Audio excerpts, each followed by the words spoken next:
তালিকা থেকে আনিস শেষ এবং তারা বলছে যে প্রার্থী বাদ দিতে হবে, আপনারা তারা তাদের প্রতীকের জন্য তারা আবেদন জানাতে পারে, তারা দাবি জানাতে পারে।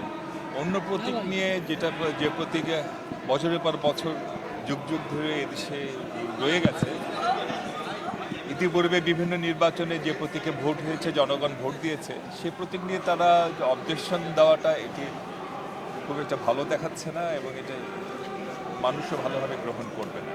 তারা তাদের দাবি জানাতেই পারে, তাদের যা দাবি মানবে কি না সেটা ইলেকশন কমিশনের বিষয়, আমরা সে বিষয়ে কথা বলতে চাচ্ছি না। কিন্তু অন্য প্রতীক নিয়ে অবজেকশন দেওয়াটা এটা ঠিক না, এটা শোভন না, এটা আমি মনে করি।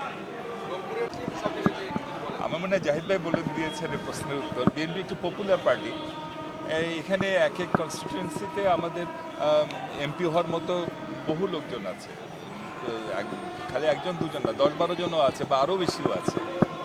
তো দল যাকে যোগ্য মনে করবে তাকেই মনোনয়ন দেবে, যাকে দিয়ে জনগণের পারপাস সার্ভ হবে বলে দল মনে করবে তাকেই দল মনোনয়ন দেবে।